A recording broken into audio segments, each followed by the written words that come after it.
PDP Laban Street, PDP Laban Street, PDP Laban Street, PDP Laban. Tondo, Pato, Bongo, Hinlo, Mata, Matuleta, Lambino, Rodriguez, Salvador, Kibuloy sa Senado. Tondo, Pato, Bongo, Hinlo, Mata, Matuleta, Lambino, Rodriguez, Salvador, Kibuloy sa Senado. Duterte Straight, PDP Laban Street, PDP Laban Street, PDP Laban Street, PDP Laban, PDP Laban Street, PDP Laban Street, PDP Laban Street, PDP Laban. Duterte! Bot Street Team Duterte, mga kabisdak. Mayong Udto, Visayas ug Mindanao, magandang tanghali Luzon, magandang tanghali Pilipinas. Magandang tanghali po sa lahat ng mga Filipino, mga OFW saan man panig ng mundo. Bot Street Team Duterte. Magandang tanghali sa lahat ng mga Iskunians, Duterte diehard supporters, Bantag supporters, sa lahat po ng mga KOJC, mga tutubo, saan man panig ng Pilipinas. Sama-sama po tayong bumoto ngayong Lunes. Bot Street Team Duterte. Sinsya na po kayo mga kabisdak, hindi na po tayo nakapag-live commentary. Kaya naman po ito ay upload video lamang dahil napaka-busy po natin para po sa ating mga pambato. Ngayong Lunes na po ang botohan at busy po tayo kay Pastor Apollo Sikibuloy Duterte at kagagaling lang ho natin galing ng Cebu City mga kabistak, at maya-maya ay lilipad din po tayo papuntang Davao. Kaya tangkilikin po natin yung upload video ko po. At maraming salamat po sa mga walang sawang pagsuporta sa Bisdak Pilipinas. At maraming salamat po sa lahat ng mga silent subscribers and followers ng Team Bisdak Pilipinas. Mabuhay po kayo. Patoplok guys. Toplokin nyo yung matang budlat ni Palaka. Imal talaga oh, nasa na si Palaka. Balita ko, nasa Amerika na naman. Anong ginagawa sa Amerika? Nagpakulong na naman. Patoplok guys. Pa-like and share at maraming salamat po sa lahat po ng mga nagpapakulay sa Bisdak Pilipinas. Mabuhay po kayo. At siyempre sa mga gusto pong magpakulay, hindi po tayo live, upload video po ito. Pindutin nyo na lang po yung super thanks. At sa lahat po ng hindi pa nakapag-subscribe sa Bisdak Pilipinas, pa-subscribe po at pakipindot ang inyong notification bell. Maraming salamat po in advance. Painit na nga ho ang eleksyon. Ngayon, ilang araw na lang ho ay magbotohan na po tayo. Mga kababayan ko, mga kapwa ko Pilipino, huwag na po nating sayangin ang mga pagkakataong ito. Kaya ano pa ang ating hinihintay mga kababayan ko? Tara na! Bisda ka na! Patoplok! Ito po ang ating pag-uusapan ngayon sa Bisdak Pilipinas. Naku naman Grabe ho, dinagsa ang meeting de avance ng Duterte 10 kagabi sa Liwasang Bonifacio. Ang animal na mga mainstream media, hindi matanggap-tanggap ang sobrang daming tao. Ayon sa Daily Tribune, 2,500 lang daw yung nag-attend sa naturang meeting de avance. Animal talaga Masyado po kayong halata, Daily Tribune ha. Dumating si Vice President Inday Sara, dumating si Katie Duterte, talagang nayanig ng Duterte ang Liwasang Bonifacio. Aba siyempre ito, mainit-init pong balita ito mga kababayan ko. Ito na nga ho yung hinihintay natin. Ito po yung hinihingi natin kay Senator Amy Marcos. Yung kanyang investigasyon sa Senado, di umano, patungkol kay Tatay Digong. Dapat sumigaw ka ng i-impeach at mag-file ng impeachment laban sa inyong kapatid o hito. Naunahan po si Senator Amy Marcos ng Duterte Youth Party List at sasampahan po ng impeachment complaint itong si Ngagba tungkol sa pagtraidor kay former President Duterte, pagtraidor sa bayan, pagsuko ng soberanya ng Republika ng Pilipinas sa mga banyaga. Patay, mas ma-impeach pa itong bangag na ito. Oh. Kaya patuplok, guys. At mag-comment po kayo. Yung mga comment po ninyo sa comment section, babasahin ko po yan sa susunod po nating upload video. At lagi po ninyong tandaan yung oras po natin ng pag-upload, 1:30 ng hapon. Kaya parang live na rin. Abangan nyo na rin ho mga kababayan nyo kasi nga ho, ngayon sobrang busy-bisihan. Para sa bayan, para kay Tatay Digong. At pumalag yung isang oink-oink. Grabe oh, kumuda agad itong si Lalay. Oink-oink. Yung tingog party list na si Asidre, kabado. Kabado ho sa planong pagsampa ho ng kaso ng impeachment complaint ng Duterte laban ho kay Ngiwim. Pero nga ho mga kababayan ko, ano bang nangyayari dito? Kasi balita ho natin, hindi natuloy. Ano bang dahilan? Kahapon ho ito mukhang mayroong tumututol pero ilalaban po yan ng Duterte at mamaya pag-usapan po natin yan. Mabaliktad pa at ang masaklap nito yung nag-file ng impeachment complaint, aba ho, inaanak pala sa kasal ni Ngiwim itong Duterte at party list. Iyak ka talagang Ngiwim ka. At mga guys, pag-usapan rin po natin itong si Pastor Apollo C. Quiboloy. Ano nga ba ang katotohanan kung bakit siya ay tumakbo sa pagkasenador? Kung tutuusin, hindi na ho kailangan ni Pastor Quiboloy na tumakbo sa pagkasenador. Lahat na lang ho, nandyan na sa kanya. Resources, financial, lahat na nandyan na Pero nga ho, sabi ko nga ho sa aking mga talumpati, kailangan po natin ng isang Pastor Apollo C. Quiboloy. At ito mga kababayan ko, pakinggan po muna natin si Pastor Apollo C. Quiboloy kasi kagabi sa Liwasang Bonifacio na pagbigyan po siya magsalita sa pamamagitan ng video. Narito po mga kababayan ko. Patoplok nga ho guys. Asan ba yun guys? Tika lang guys, hanapin ko lang Patoplok guys.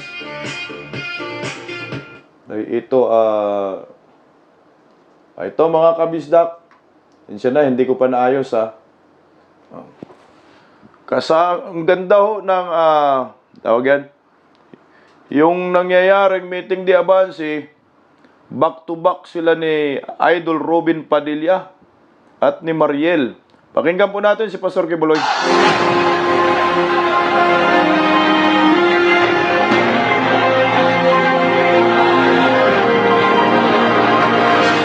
Like and share guys. Ayusin natin ang Pilipinas! Yan po ang isang organisasyon na zero corruption. Ako si Pastor Apollo C. Quiboloy, number 53 sa inyong balota. Ayusin natin ang Pilipinas.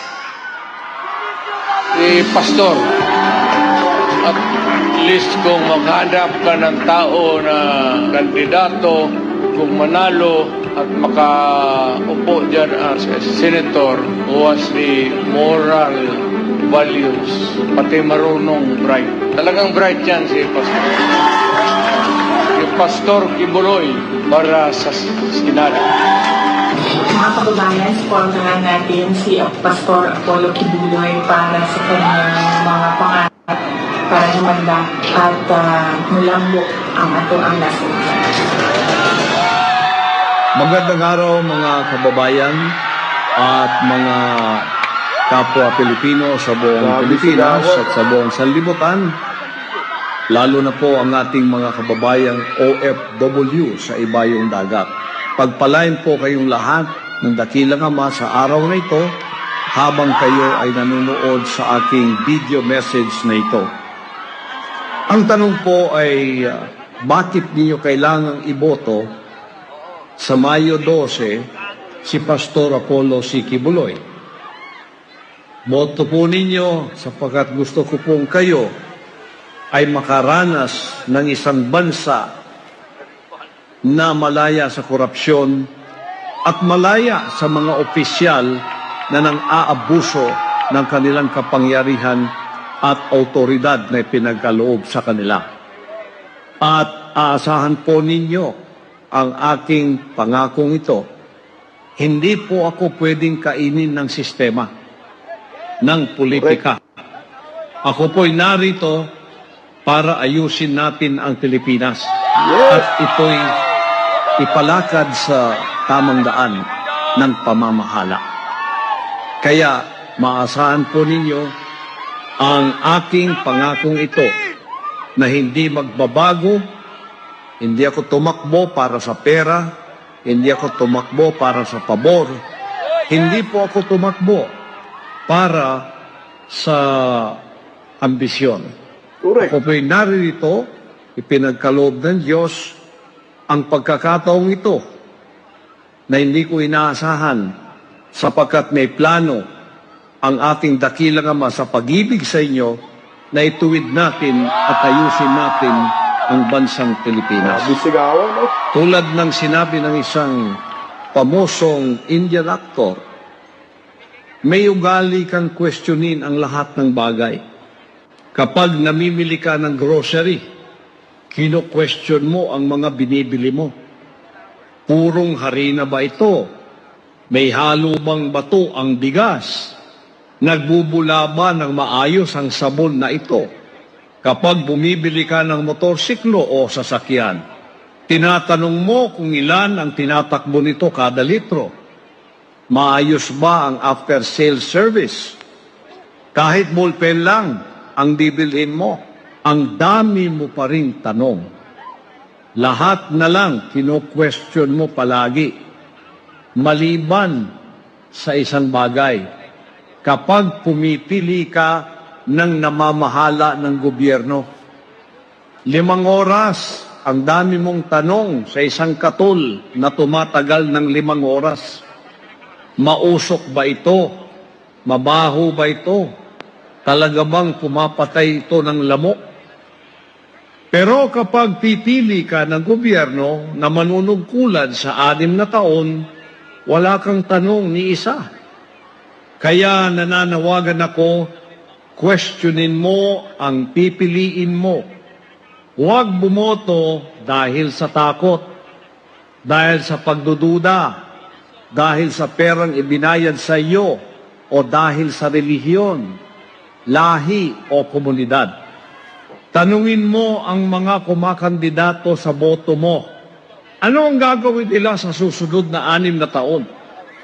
Paano ang edukasyon ng mga anak ko?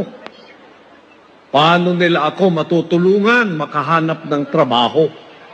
Kapag magkasakit ako, ano ang mangyayari sa pamilya ko? Paano nila pauunlarin ang bansa sa 5 taon? Paano nila isusupply ang pagkaing hindi kami magugutom? Magtanong bago bumoto. Ang daliri ginagamit mo sa pagboto, itutok mo sa kanila at magtanong. Kapag ginawa mo yan, gaganda, aaba ang sistema ng kalusugan natin para tulungan ang mga magsasakang mahihirap. Hindi na natin kakailanganin pa ang isang superhero. Sapat na ang boto mo. Hawak mo ang kapangyarihan sa dulo ng daliri mo. At kapag ginawa mo ang hinihiling ko, alam mo kung sino ang makakamit ng kalayaan? Ikaw. Kayong lahat.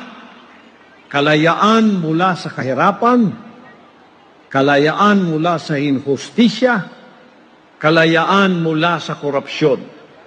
Magtiwala sa daliri mo. Gamitin mo ito. Ito ang kapangyarihan mong pumili ng isang bansang malaya ay isang bansang pwede mong may pagmalaki at bansa na pwedeng magkaroon ka ng kapayapaan.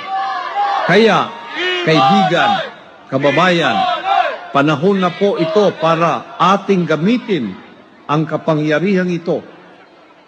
At ang kapangyarihang ito lamang ang magdudulot ng future para sa ating bansa. Kaya, sa gabay ng ating dakilang Diyos at sa inyong mga pagtitiwala, sa akin bilang maging senador ng bayan upang ayusin natin ang Pilipinas, ako po ay nangangako na hindi ako magbabago sa aking ipinangako. Hindi ako maaring kainin ng sistema. Uulitin ko, hindi ako kumakandidato para sa pera, para sa pabor, at para maging tanyag. Yan pong lahat ay hindi ang aking ambisyon. Ang aking pong tunay na ambisyon ay ayusin ang ating bansang Pilipinas. Maasahan po ninyo ang pangakong itong hindi po ako magmamaliw. Sa gabay ng ating dakilang Diyos at sa kapangyarihan ng inyong pagboto, gamitin ang daliring ito para sa isang maunlad, mapayapa at malayang bansang Pilipinas. Ako po si Pastor Apollo C. Kibuloy, 53, number 53 sa inyong balota. Ayusin natin ang Pilipinas. Salamat po. Patalain kayong lahat ng ating dakilang Diyos ngayon at magpakailanman.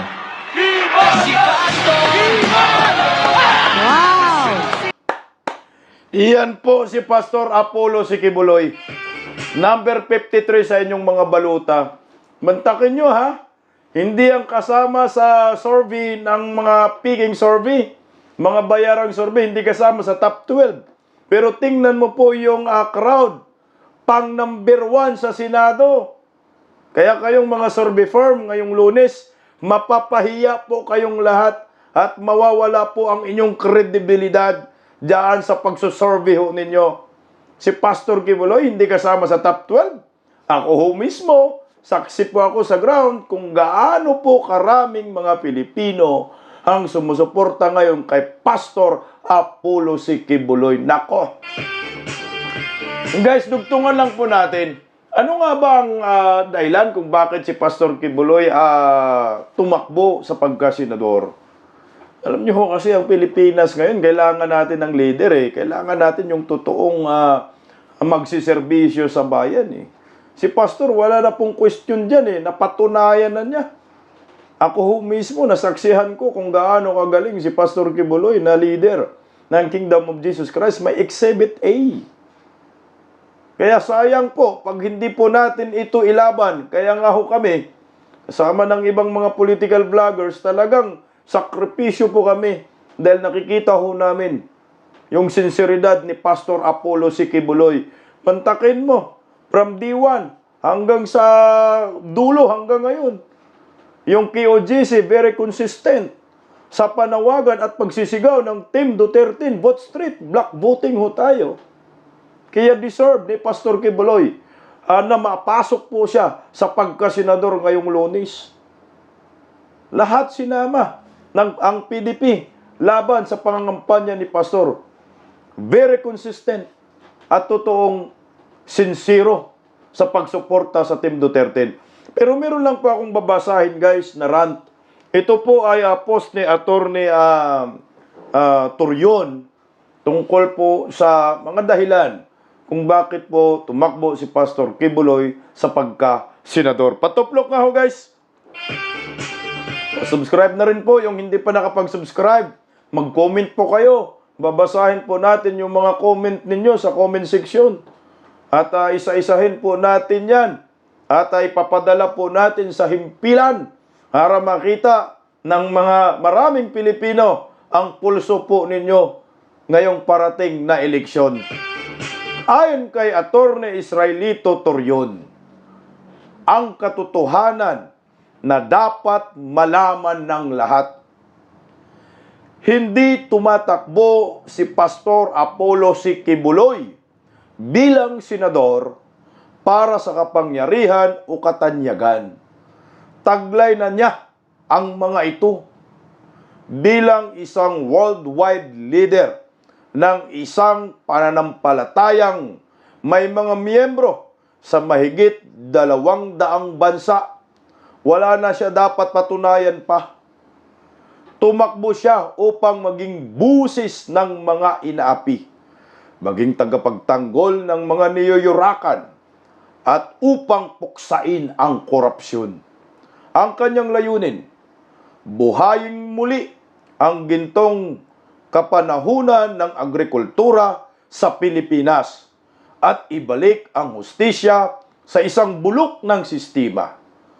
Bagamat pinasama ang kanyang imahe ng media, malinaw na ngayon sa mga tao na ang mga walang basihang paninira ay layon lamang na dungisan ang kanyang pangalan at ang pangalan ng kanyang kaibigang si dating Pangulong Rodrigo Duterte.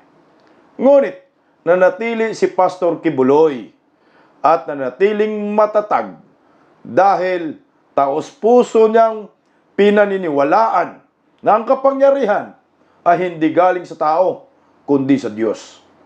Ang Kingdom of Jesus Christ ay higit pa sa isang simbahan. Ito ay isang kilusan na nag-aangat ng dangal ng tao at nagtuturo ng tamang asal at prinsipyo. Ang pag-uusig ng kanyang kinakaharap ngayon ay hindi dahil siya ay may sala, kundi dahil nais nilang patahimikin ang isang busis ng katotohanan, katapatan at pananampalataya. Si Pastor Kibuloy ay naninindigan para sa zero korupsyon, tunay na hustisya sa sagradong halaga ng kalinisan at kalusugan. Hindi ito mga islugan, ito ay isang panghabambuhay na misyon.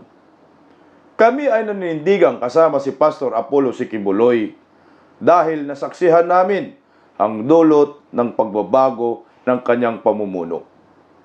Ang malalim nitong epekto at ang hindi matitinag na katotohanan. Ang kalooban ng Diyos na marinig ang kanyang tinig sa Senado. Mangyari nawa ito. Ngayon, higit kailanman, ang bayan ay nangangailangan ng matuwid na pamumuno. Kaya huwag mo pong kalimutan. Number 53 sa inyong mga balota. Pastor Apollo C. Kibuloy. Hindi maaaring patahimikin ang itinadhana ng Diyos. Sulat po yan ni Atty. Torion. Alam niyo po, sayang kung hindi po natin ilalaban si Pastor Kibuloy. Nakasulat sa destiny, nakasulat sa mga palad ni Pastor Kibuloy ang pagkasenador niya. Kaya nga ho ako, kumpiyansa po ako na mag-number 1 si Pastor Apollo C. Kibuloy sa Senado. Tandaan niyo po yun. Nararamdaman ko na ho, nasa field po ako, ang sigaw ng taong bayan, Duterte Kibuloy. Patuplok nga ho guys, at hito, mga kabisdak, itong mga bayarang media, sinabi ho nila na wala daw, 2,500 lang daw yung nag-attend sa Liwasang Bonifacio. Kalukuhan ho eh. Nung dumating si Vice President Inday Sara, gulo ang Liwasang Bonifacio. Sigawan, sobrang sigawan. Dumating pa si Katie Duterte. Duterte Magic ay nagbabalik. Naalala niyo po yung 2016 na Duterte Magic? Ito na po ngayon, ngayong 2025. Sanib puwersa ang magkapatid na Katie Duterte at Vice President Inday Sara Duterte. Panoorin po natin ang sigawan, Duterte at talumpati ni Vice President Inday Sara diyan sa Liwasang Bonifacio. Patuplok mo guys, pa-share po. Narito po, pakinggan natin si Inday Sara.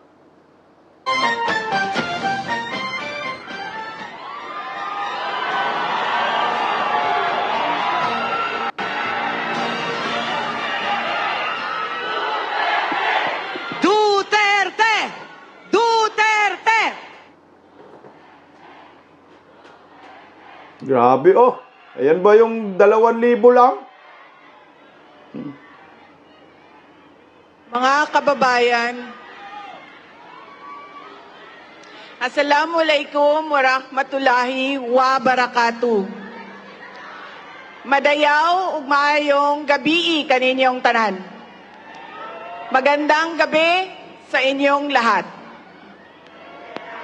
Una na sa lahat, ialay natin ang pasasalamat sa Diyos para sa araw na ito. Pangalawang pagpapasalamat ay sa inyong lahat na nasa ilalim ng ulan, gutom, walang ayuda. Walang ayuda yan, ha? Walang ayuda. Hindi pumasok sa trabaho. Ngunit ibinigay ninyo ang panahon para sa aming lahat ngayong gabi. Maraming salamat sa inyo. Grabe, oh. Tingnan mo yung tao.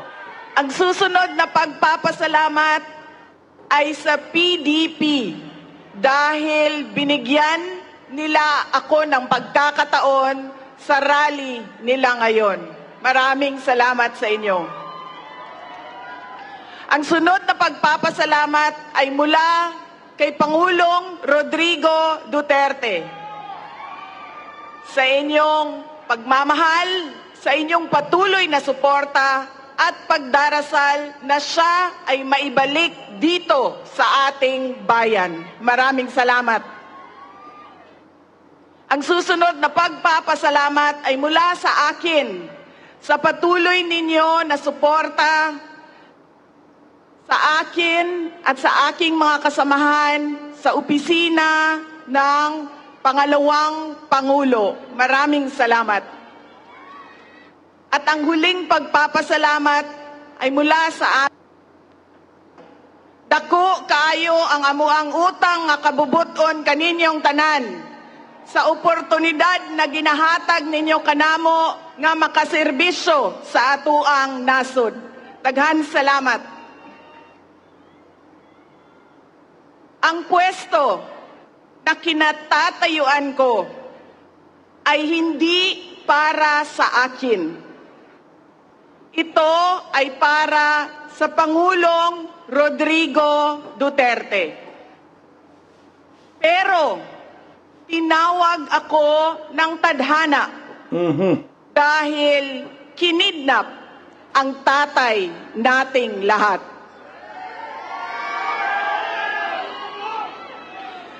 Sa pagkakataong ito, nakatayo ako sa entablado at humaharap sa inyo, hindi bilang kandidato. Ako si Inday Sara, isang botanteng nagmamahal sa ating bayan at natatakot para sa ating kinabukasan.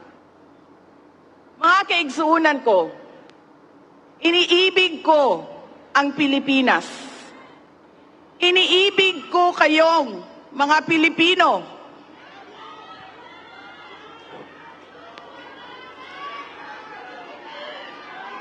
Grabe yung tao. I love you too.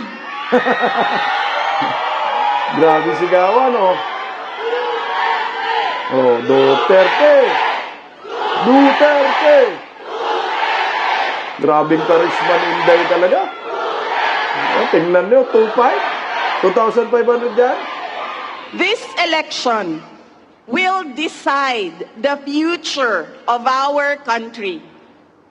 Ang boto ninyo ang magbibigay katiyakan kung maituloy ang pagbabago o tuloy-tuloy na lang tayo sa kapahamakan. Filipinos deserve better. Nagpapasalamat ako dahil nandito pa rin kayo at nakikinig sa akin sa kabila ng kaliwat kanan na paninira nila. and my family's name have been dragged through the mud. I have repeatedly said it before, and I will say it again now. I am not the problem of this country.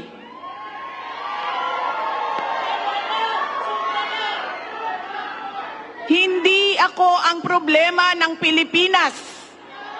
Correct. Hindi Duterte ang problema ng Pilipinas. Correct. Sino nga ba ang tunay na makikinabang kung tuluyan ng burahin sa mundo ang pamilyang Duterte?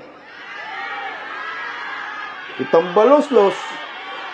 Hindi ang mga Pilipino. Lalo nang hindi makikinabang ang mga biktima sa krimen, mga walang trabaho, mga naghihirap, o maging ang mga nagugutom. What we are witnessing is a systematic demolition job against political opponents that once dared to put the country first, even if it meant going against the most powerful interests in our homeland. Sa kasamaang palad, iniluklok natin ang isang leader na walang kakayahang maintindihan ang tunay na kalagayan ng mga Pilipino. Aray ko! Stop muna tayo doon. Ang sakit niya!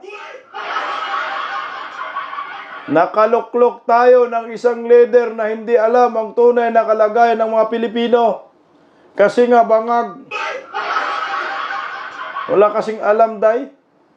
Kaya itong talumpati ni Inday Sara, talagang sapul singiwem dito na dapat lang ay ibaon pa ni Inday Sara ng mahimasmasan tong pambubudol ningagba sa maraming Pilipino.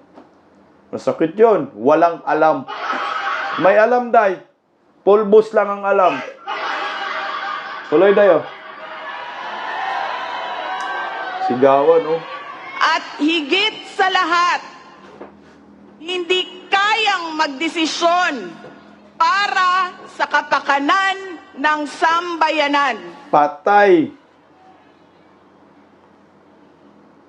Pinagbabayaran natin ngayon ang pagpili ng maling leader. Nakikita natin ang lantaran at walang pakundangang paglabag sa ating saligang batas.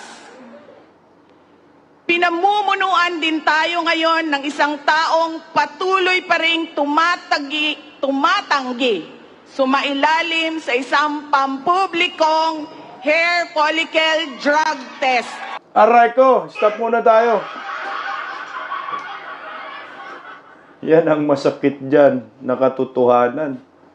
Takot magpa-hair follicle drug test eh. Kasi nga magpositibo. Actually, hindi na kailangan yung hair follicle drug test na yan. Mukha pa lang, alam na eh. Gano'n yung panga. Naglalak. Wiwi. Dugo pa yung bunganga. Manas ng mukha.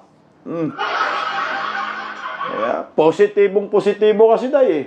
Tuloy, Day, oh.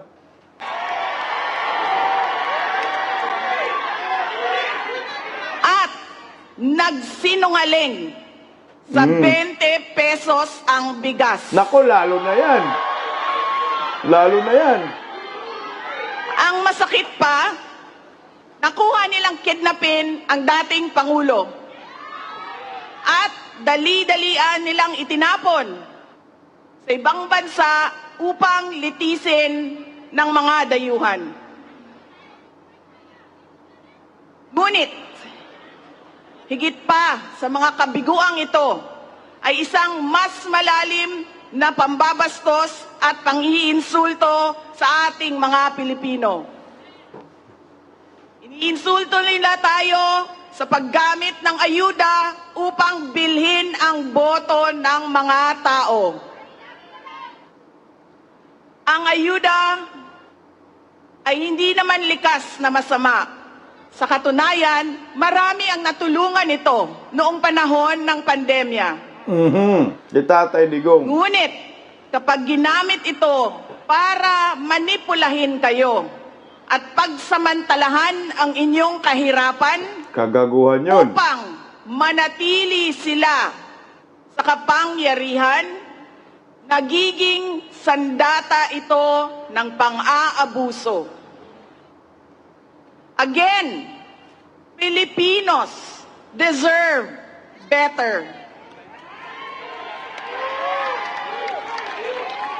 We must return to long-term, concrete programs, not short-term dole-outs that are being abused by those in power. Ang kailangan ng Pilipino ay isang mabisang food security program. Isang programa na tutugon sa problemang pinakamalapit sa bituka, ang gutom. Ang kailangan ng Pilipino ay isang modernong hybrid education system na nakasandal sa pagtuturo ng disiplina at pagmamahal sa bayan. Ang kailangan ng Pilipino ay isang tunay na universal healthcare system na tutugon araw-araw sa lahat ng health centers at hospitals at hindi lamang sa mga supporters ng politiko. Ang kailangan ng Pilipino ay matibay na infrastruktura. Let us build into the future. Yun Ang yung kailangan nawala. ng Pilipino ay oportunidad sa hanap buhay at trabaho dito sa loob ng ating bayan. Masakit sa kalooban nating lahat ang kalagayan ng maraming nating OFWs na malayo sa kanilang mga mahal sa buhay. At higit sa lahat, ang kailangan ng Pilipino ay peace and order. Kailangan nating ganap na puksain ang kriminalidad, illegal na droga, terorismo, at insurgency sa pamamagitan ng makatotohanang non-partisan Philippine National Police Aray ko, sa pool si na Marbil dito. suportado ng ating sandatahang lakas. Sa pool si Ture. Kinahanglan undangon nato ang batasan sa pagpili sa mga kandidato nga gikan sa political dynasty.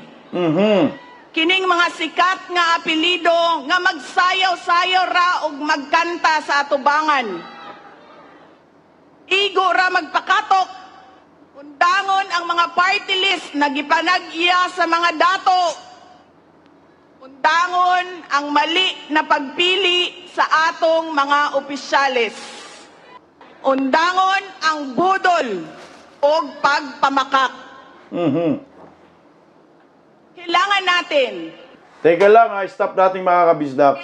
Bisaya, no? Ito, summarize lang ho, guys. Sa mga hindi Bisaya, no? Sa mga Tagalog na hindi nakakaintindi. Itigil na daw natin na pumili ng mga kandidato na sasayaw lang, kakanta lang, iboto nyo na agad. Itigil na po natin na bumoto ng mga kandidatong may political dynasty. Alam nyo po, itong lumalabas na survey ngayon, nakakalungkot ho kung ito po talaga ang mangyayari. Nakakalungkot ho kung ito ang mananalo. Mantakin mo ha, ang survey, may tulfo dalawa. Kung yung dalawang tulfo mananalo sa pagkasenador, edi tatlong tulfo na. T3 na ang mga animal sa Senado.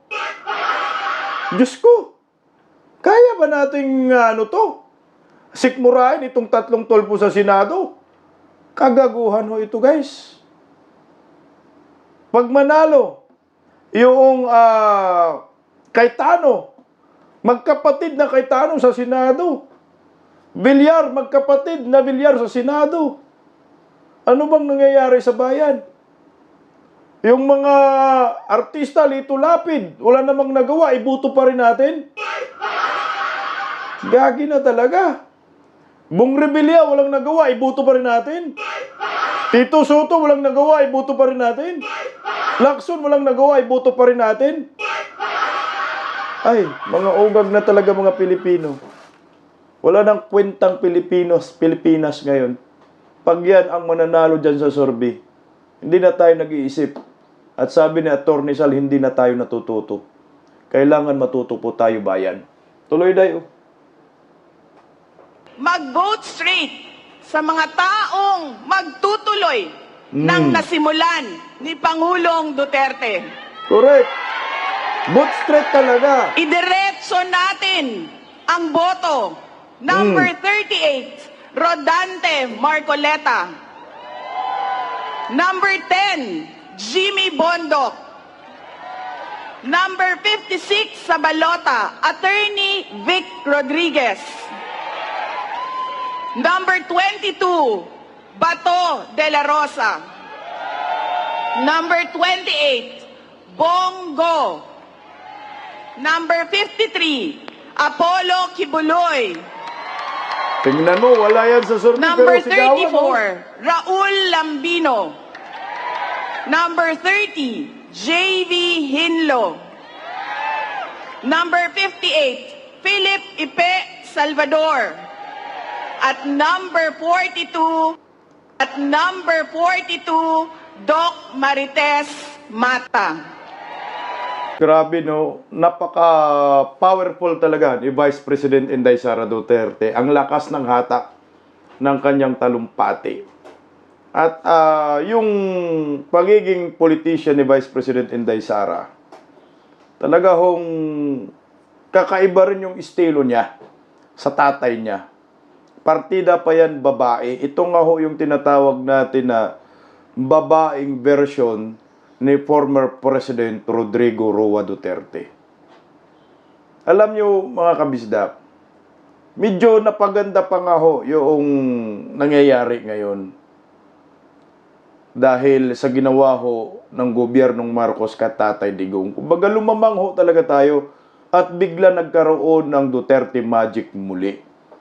At yari singag ba dito dahil ito ho yung gusto kong gawin sana ni Senator Amy Marcos na mag-file ng impeachment laban ho sa kanyang kapatid. Kaso nga lang, hindi niya magawa. Kaya hito, Duterte Youth Party List magsasampa ng impeachment complaint laban kay Bongbong Marcos. Ito ay patungkol sa pagtraidor sa bayan, pagkidnap sa kay Tatay Digong at pagpadala sa Netherlands. Pakinggan po natin po mga kabisda kung ano ho nangyayari dito sa pagsampa ho sana ng impeachment complaint laban kay Bongbong Marcos. Sa ibang balita, gustong ipa-impeach ng Duterte Youth Party List si Pangulong Bongbong Marcos kaugnay ng pagpaparesto ng ICC kay dating Pangulong Rodrigo Duterte. Pero bigo ang grupo na may isampa reklamo ngayong araw. Live mula sa Batasang Pambansa, nasa frontline balitang yan si Marian Enriquez. Marian, bakit hindi natuloy ang filing ng impeachment complaint?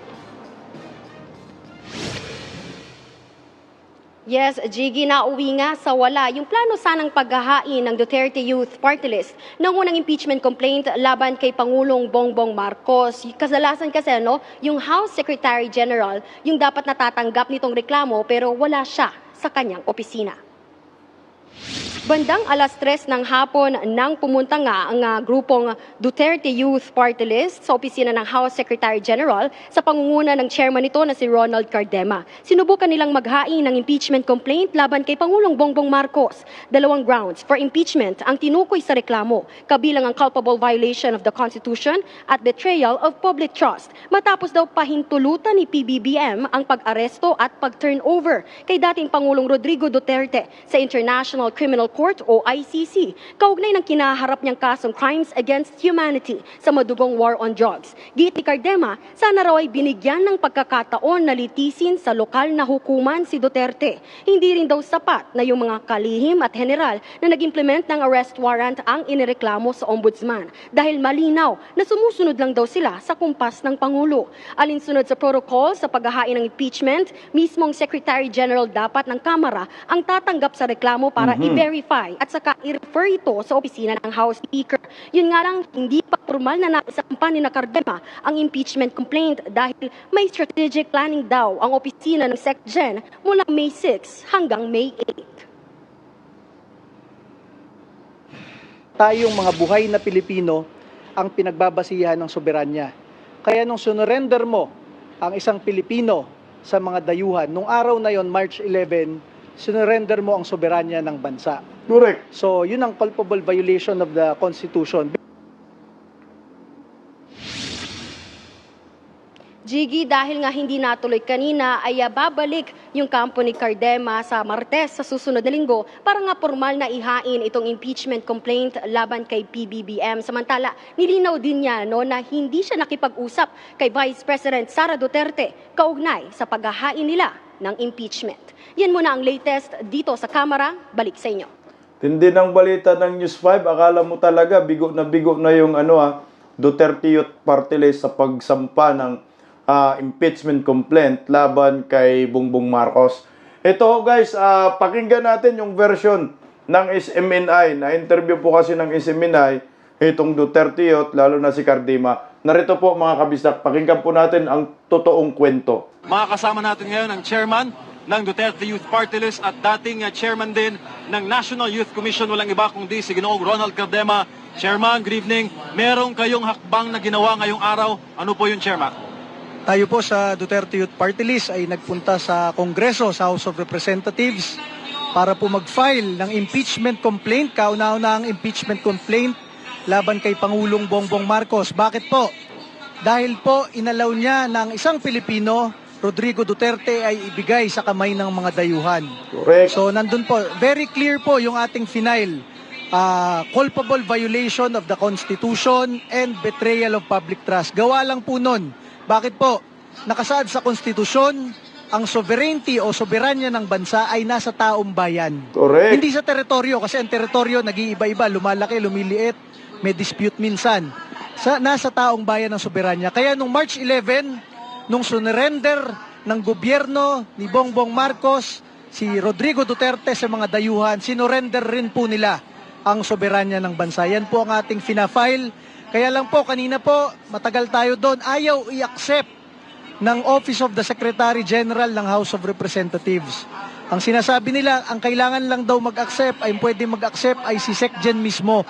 Ang sinasabi namin, nakalagay sa rules, it is the Office of the Secretary General who will accept it, not the Secretary General himself.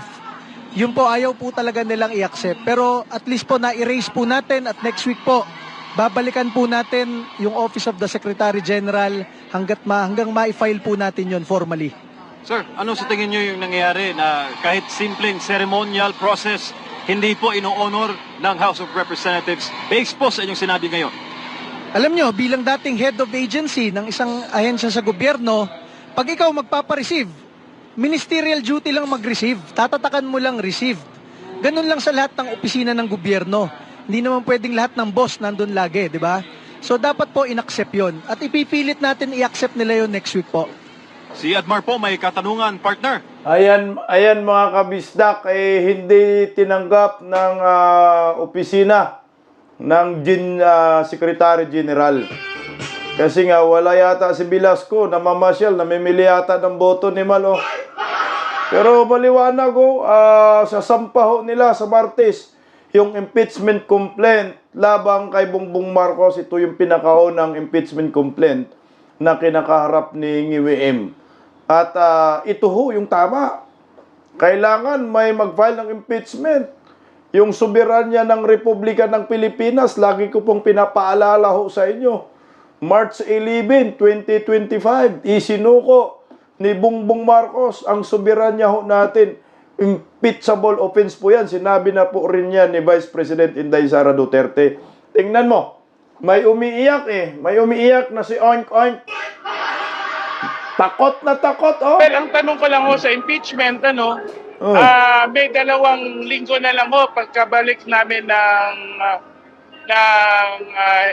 session, hindi ko alam kung may saktong oras pa. Hindi ko rin nababasa yung impeachment. Pero kaduda-duda na ito po ay ipafile 4 na araw bago ang eleksyon. Sana ho ang ating mga kababayan ay tignan, hindi po kandidato ang ating presidente at bakit kailangan gawin po ito sa kanya. Olal! Narinig yung sinabi niya, hindi po kandidato ang ating presidente, bakit kailangan gawin to sa kanya? At ilang araw na lang mag-i-eleksyon na. Hoy! Kayo lang pala yung pwedeng mag-file ng impeachment. Si Vice President Inday Sara, hindi rin kandidato.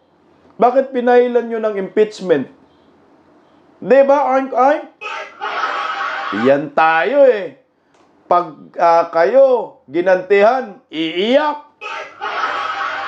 Siyempre may nakita yung Duterte na impeachable offense. Kadami-dami na nga ho Bawal pala mag-file ng impeachment kay NGWM. Kay Inday Sara pwede. Hito tayo ngayon, nagbumerang sa inyo. At magkahirap-hirap nito, mas ma-impeach pa si NGWM pagkatapos ng eleksyon kasi sure man ang Duterte ang mananalo. Nagagi na ho. Kayo tuloy ang ma-impeach. Kawawa naman si Oink Oink. Anyway, mga kabisdak, suportahan po natin ang ating videong ito. I-share nyo po, pa-like. Sa mga hindi pa po nakapag-subscribe, pa-subscribe. Sa mga gustong magpakulay, super thanks lang po muna. Dahil wala po tayong time sa ngayon, mag-live mga kababayan ko. Buhay po tayong mga Pilipino. Pakinggan po muna natin ang awitin ni Miss Ana Rivera. Hanggang sa muli, ito po ay para kay Tatay Digong. Mabuhay po tayo mga kabisdak. Tara, pakinggan natin.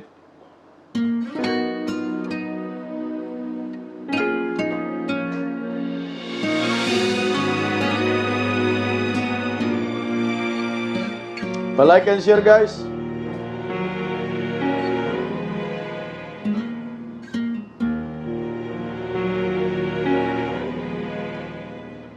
Ang bayan kong sinilangan, aking mahal, aking dangal, kailan may di ka iiwan, magpasama lang hanggang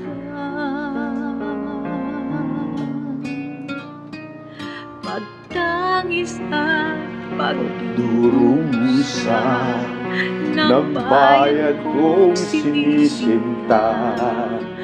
Araw-araw ay dalangin, laya'y mapasa atin. Pilipinas kong mahal, damdamin ko'y sinisigaw. Galaw ng bawat sandali, ikaw ay aking babantayan. Mahal kong Pilipinas, kita'y paglilingkod hanggang wakas. Tanging hangad ay kalayaan ng ating bayang sinilangan. Like and share mga kabisdak. Ang bayan kong sinilangan, aking mahal, aking dangal, kailan may di ka iwan, magpasama na hanggan. Pagtangis at pagdurusa pag-asa ng bayan kong sinisinta. Araw-araw ay dalangin, laya'y mapasa atin. Mabuhay tayo mga Pilipino! Pilipinas kong mahal, damdamin ko'y sinisigaw, galaw ng bawat sandali, ikaw ay aking babantayan. Mahal kong Pilipinas, kita'y paglilingkod hanggang wakas. Tanging hangat ay kalayaan ng aming bayang sinilangan. Hanggang sa muli, mabuhay po tayo mga Pilipino. Magandang hapon. Bisdak Pilipina. God first. Bring PRRD on Bond Street. Team Duterte. Bye-bye.